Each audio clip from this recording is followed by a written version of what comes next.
Hi, I'm James Naylor Green, professor of Brazilian history and culture at Brown University and the national co-coordinator of the U.S. Network for Democracy in Brazil.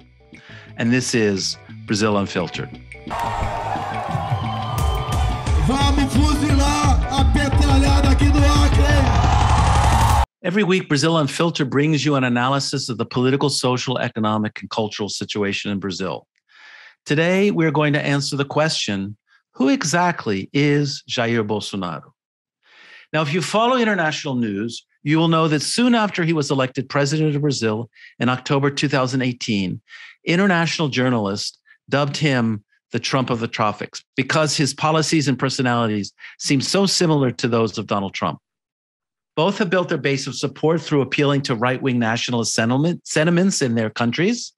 Both have sons who have reached out to the international far right in Poland, Hungary, Israel, and other countries.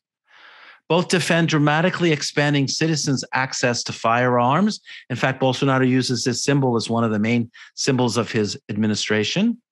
Both deny the seriousness of COVID-19 when it began spreading around the world, calling it a mere cold and offering unscientific cures, such as the use of the anti-malaria drug hydrochloroquine. Largely as a result of their policies and those of their supporters, 725,000 people have died in the United States and 300,000 in Brazil. Specialists in Brazil believe that these death statistics are greatly undercounted. Both have thumbed their noses at other branches of government. Trump and his supporters in the Republican Party refusing to cooperate with congressional investigations and relying on a conservative majority in the Supreme Court to do his bidding. And Bolsonaro attacking the Brazilian Supreme Court and relying on a majority in Congress, what is known as the big center or the centrão, to do his bidding. Both use fake news and the misuse of the social media to build and maintain their base of support. Trump insists on the false claim that the 2018 elections were stolen because he didn't win. And Bolsonaro has claimed that the universally acclaimed electronic voting system in Brazil is defective and will result in the left stealing the 2022 elections. In both countries, these two figures and the movements that they lead are serious threats to democracy. Now, I could go on and on about the comparisons and the differences between these two politicians. Unfortunately, both have brought out the worst in the sectors of the population in their respective countries, with the support for Trump hovering around 40% and for Bolsonaro around 20 to 25, 30%. So today I want to offer a brief biography of Bolsonaro. Where did he come from? How did he gain popularity? How did he manage to be elected president of Brazil? What are his current policies? And what are the chances for him to be impeached? What are the perspectives for his being reelected? And then I want to talk a bit about the international opposition to his government as represented by the U.S. Network for Democracy in Brazil. So first, a bit about his biography. He was born in 1955 in the city of Glicério in the state of São Paulo. He is the great-grandson of Italian immigrants on one side and Germans on the other. Now, after the elimination of slavery, after its abolition in 1888, the coffee elite, the producers of coffee, primarily in the state of São Paulo, encouraged the immigration of Europeans to work on the land. Many of them came, found the experiences extremely horrible, and moved to the cities, advancing over African descendants. And so the Bolsonaro family was among the hundreds of thousands of Italians who moved to Brazil to improve their living conditions, settling in the state of São Paulo, and then passing on the white privilege they had to their descendants. His father was a non-certified dentist, so the family moved around a lot in the state of São Paulo as he ran into problems with authorities. And Bolsonaro, when he was in high school, decided he wanted to take on a military career. He applied and was accepted into the Army Cadet School, a training school, in 1973, and then he entered the Agulhas Negras Military Academy in 1974, which is the most important military academy in the country. Now, 1974 was an important transition moment in Brazil. The government was passing from a general named Médici, the third general in the military regime, who had been involved in hardline repressive policies against the opposition, arresting, torturing, and killing thousands of opponents of the regime. And it was passing on to another man named Ernesto GEISEL, also a general, who slowly proposed a gradual opening of the political situation. At the same period in which there's been a slow motion return to democratic rule, Bolsonaro is graduating as an artillery officer in 1977. Now, 1977 was my first full year in Brazil. I came to Brazil to stay for 6 months and ended up staying 6 years. I got involved in student mobilizations against the dictatorship when a group of students were arrested and tortured. These mobilizations called for a return to democracy, an end to censorship, and an end to arbitrary rule. The next year, 1978, there was a wildcat strike of workers in the greater São Paulo area, which marked the rise of a new labor movement led by Luiz Inácio Lula da Silva. And this very time in which labor is on the rise, students are mobilizing against the dictatorship. According to the New York Times, Bolsonaro's superior officer said he was an aggressive and ambitious person who was excessively interested in getting financial and economic gain. So while there's tremendous change going on in Brazil, the rise of a labor movement, new social movements, feminism, LGBTQ movement, a Black movement, and an indigenous movement, Bolsonaro is representing the conservative or reactionary forces within the military who are opposing these changes in Brazil. In 1979, the government will pass an amnesty law, which will allow most exiles to return from abroad and allow for the release of political prisoners. There will also be a party reorganization, a technique designed to divide and rule the growing opposition to the military regime, and the formation of new political parties. And one of those new political parties is the Workers' Party, the PT, led by Lula. During the same period, in 1984, there are mobilizations of millions of people calling for direct elections of the presidency, rather than having the president being handpicked from among four-star generals. There's also a call for a constituent assembly to write a new constitution, which will happen in 1988. So this is a transition from dictatorship to democracy, but it's a problematic one. The amnesty law passed in 1979 did not punish torturers or those violating human rights. Many of the same politicians who were the bulwark support of the military regime remained in power. There was no real economic change in the structure of the country. And the gap between the rich and the poor remained quite wide. Now, meanwhile, Bolsonaro was articulating the anger and the frustration of the military that had been pushed out of power and somewhat was discredited by their actions. He also represented the irrational Cold War ideology that communists were everywhere and that the 1964 coup, which in fact ended democracy for 21 years, was actually a military action to save the country from communism. In addition, there was a serious economic crisis in the 1970s, 80s, and the early 90s. The 1973-74 international oil crisis, because Brazil had very little oil at the time, caused subsequent oil shocks, and the military borrowed millions and billions of dollars, increasing its foreign debt, which led to more inflation. And as the government returned to democracy with the military out of direct control, officers and rank and file soldiers who lost prestige, they also saw their salaries drop. And in this context, in 1986, Bolsonaro spoke to Veja magazine, which is the weekly equivalent to Time magazine, complaining about low salaries and the dismissing of many army officers. Now, he was reprimanded by military commanders for doing this, but this action, which was considered insubordination, made him very popular among many soldiers, officers, and their families, who were actually against the new democratic government and fearful of the lowering of their prestige and their influence in the country. And then the next year, in another report that came out in the Veja magazine, it was claimed that he had planned to plant bombs in military units in order to protest government and military decisions. So he was found unanimously guilty by a military board that declared he had serious personality deviations and a professional deformation and lied throughout the trial. And so he appealed to the Supreme Military Court that overturned the decision 9-4. Nevertheless, he separated from the military after being promoted to captain and after having served 15 years in the armed forces in December 1988. But by that time, he already realized he had a political career ahead for himself. He was elected to the Rio City Council that year and got a large vote. Now, it's important to understand that Rio de Janeiro is a very common place for retired military to live because it was the former capital of the country, because of the climate, and because of the number of military bases and institutions in Rio where many people were stationed before they retired. As a city council person, he was pretty uneventful. His participation was minimum. He was quiet, although conservative. And his main goal was to defend the interest of military people. In 1990, he was elected to Congress for a 4-year term.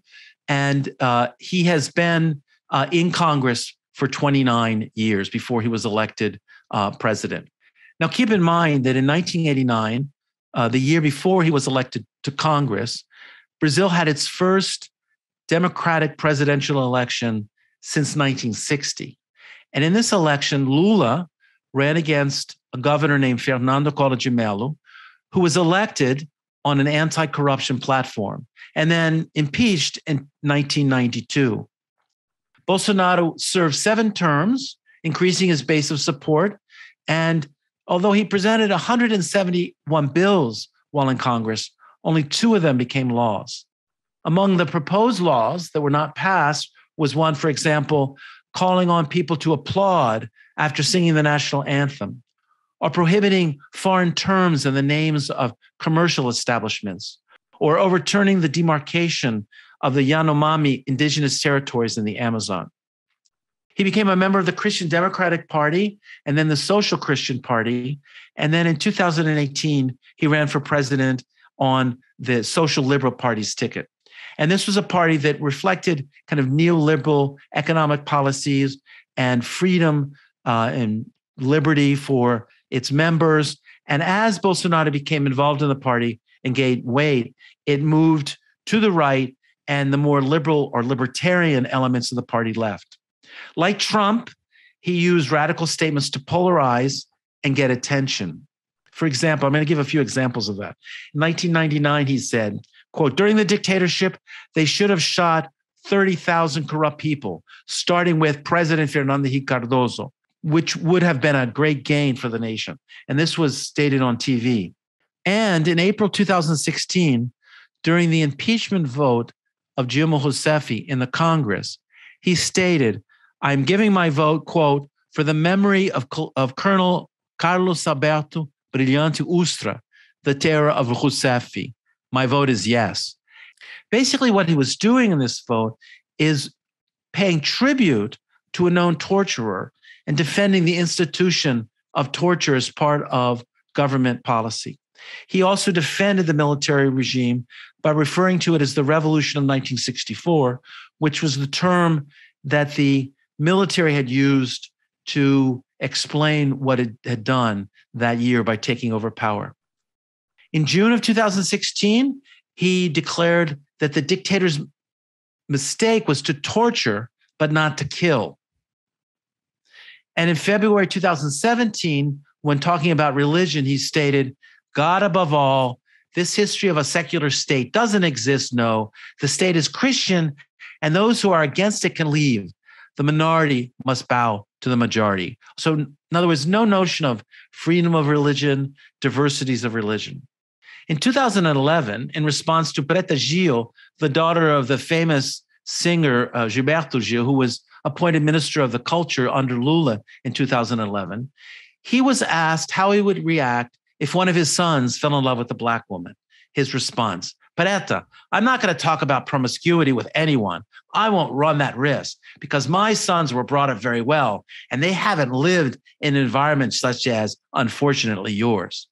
And then later, when he was asked about this comment, which was so racist and so provocative and so problematic, he said that he thought that she was asking whether his sons would be involved in a homosexual relations. And in fact, he's been very clear in his homophobic comments. On homosexuality, he has stated, "I wouldn't be able to love a gay son.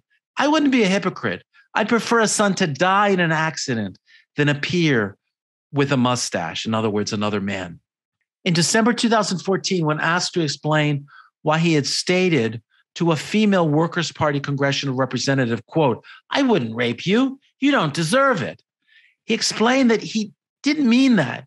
He stated, "She doesn't deserve to be raped because she was ugly. She's not my type. I'd never rape her. I'm not a rapist, but if I was, I wouldn't rape her because she doesn't deserve it."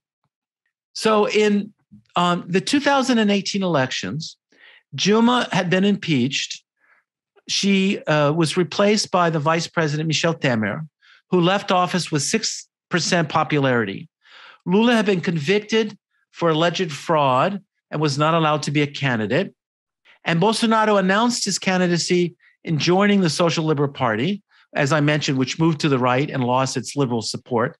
And his campaign slogan was, "Brazil above everything, God above everyone." In his campaign, he moved away from traditional developmentalist policies. In other words, a strong state that would encourage the development of the nation. And he shifted towards support for neoliberal economic policies, promising to appoint Paulo Guedes, a noted economist, to assure business interests that he would, in fact, carry out policies such as the privatization of publicly owned enterprises and the liberalization of restrictions on financial investments and the decreasing of taxes on the rich. He also defends traditional family values, although he's had 3 wives, and he uses moral issues as a way of polarizing his base of support. He speaks loudly against crime and corruption. And because, in fact, since the economic crisis that Brazil has confronted since 2014, there has been an increase in crime. He used the alleged revelations that the PT was involved in criminal activity and corruption activity to challenge the Workers' Party. When Lula was jailed, Bolsonaro's popularity surged. There were about a dozen candidates in the race. In the first debate, Bolsonaro was very weak, and then he was stabbed during a rally, hospitalized, and gained tremendous sympathy by the population, from the population, and didn't have to debate, which saved him from the embarrassment of being a very inarticulate and uneducated person, which doesn't have the flair or the sophistication to engage in successful debating. In the first round of the elections, he got 46% of the votes. And then between the first and the second round of the elections, in a speech that was broadcast to his supporters on Paulista Avenue in São Paulo, he called for the arrest, the purging, and the killing of what he called Reds and members of the Workers' Party, and that the landless peasants movement should be arrested as terrorists. This time he stated the cleanup will be greater. This group of Reds, if they want to stay, will have to abide by our laws. These Red outlaws will be banned from our homeland. Either they go overseas or they go to jail. PT supporters, you all go to the edge of the beach. It will be a cleaning never to be seen in the history of Brazil. And here he's referring, you will all go to the edge of the beach, to the fact that during the dictatorship, many oppositionists were taken to the ocean, flown over the ocean, and thrown into the sea to kill them. In the second round of the elections, he got 55% of the vote against Haddad's 45%, and used fake news in the electoral campaign and excessive and aggressive polarization to win the election. He chose for the vice presidency a retired general. He appointed the Minister of Justice, Sergio Moro, who had prosecuted Lula and condemned him to time in prison, as his Minister of Justice, and he made a series of other conservative appointments. He gutted the Environmental Agency. He destroyed the Indigenous Protection Agency. And in the first 6 months, with all of the measures he carried out, he really lost support. He was seen as weak and ineffective. During the COVID crisis in 2019 to 2020, he was against the use of masks. He called people who use them sissies. And as a result of that, his popularity dropped as he seemed incapable of solving the crisis, and as deaths increased in Brazil. And then he came up with a special aid package to people throughout the country to support them to survive during the lockdown in Brazil. And in fact, many people at this point, seeing the surge in his popularity, feared that he would gain enough support to strengthen his position and win the elections in 2022. And then, proclaiming in 2020 that Brazil was free from corruption, it was revealed that he had been involved himself in corruption. Among the things that he did was to turn down an offer by Pfizer to receive vaccinations at a low price, and then to contract with Covaxin, an Indian company, which had an unapproved vaccine and was offering the vaccine at a much higher price. He sent agents to India. They deposited money in non-existent companies. And as a result of all these revelations, there were investigations that revealed more and more problematic insider trading and activities of the Bolsonaro government. And I'm going to talk about the COVID-19 and congressional investigations in another program. In March 2021, Bolsonaro replaced the defense minister with a person who defended the military regime of the 1960s and 70s. And a day later, the leaders of the Army, the Air Force, and the Navy all resigned. Then in April, he declared that the Brazilian armed forces would go into the streets if he ordered them. And in mid-August, the military conducted, at his order, a 10-minute tank parade in Brasilia that Bolsonaro oversaw as a way of intimidating the country when the Congress was intending on passing a law that would have guaranteed the elections and not overturn the election voting system that Bolsonaro was criticizing. He also has threatened Supreme Court judges with actions, especially those who have been involved in investigating fake news campaigns led by his sons. And all of this has given rise to the fear of a coup. And so on September 7th, Bolsonaro mobilized his supporters to come out throughout the country. September 7th is Brazilian Independence Day. And people assumed that this would really be the day that he would have his January 6th, the day he would attack the Congress or attack the Supreme Court and carry out a coup. In fact, his mobilizations in Brasilia and Sao Paulo were not as large as people expected. And since then, and actually before then, there have been monthly mobilizations against Bolsonaro. He's clearly weakened, but it's not clear about his future. There have been over 130 impeachment requests presented to Congress, but the Speaker of the House, who has total control over whether they'll be considered or not, has blocked all of them. And his power is, like Trump's, deposited also in his children. He has 5 children, 4 sons from 3 marriages. He has a strange way of talking about his sons. He calls his oldest son, FLAVIO, 01. FLAVIO was a member of the State Assembly of Rio and then was elected senator in 2018. And he is now being charged, or there's allegations against him, that he was involved in kickbacks of the paychecks given to members of his staff. His second son, 02, Carlos, is a member of the City Council of Rio de Janeiro since 2000 and is also accused of corruption and has been the one that's been behind his media campaigns, his fake news campaigns.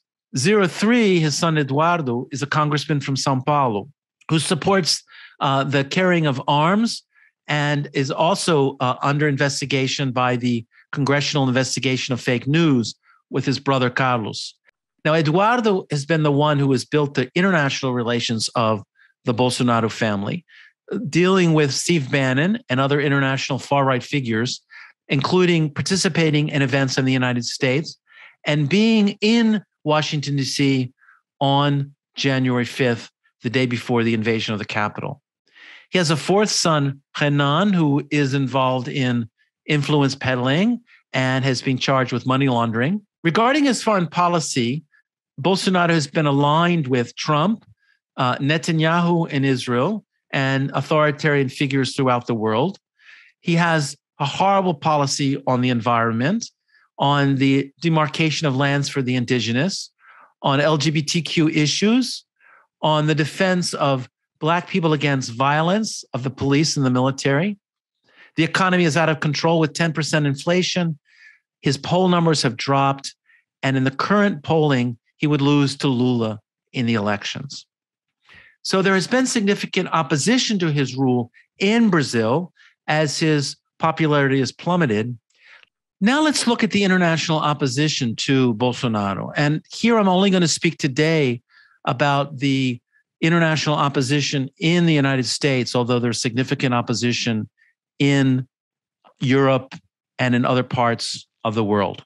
Today, I want to speak specifically of the U.S. Network for Democracy in Brazil, which was founded in 2018 at Columbia Law School on December 1st, when 200 activists and scholars of Brazil came together to organize a democratic, decentralized, and nonpartisan organization to fight against the undemocratic government of Jair Bolsonaro.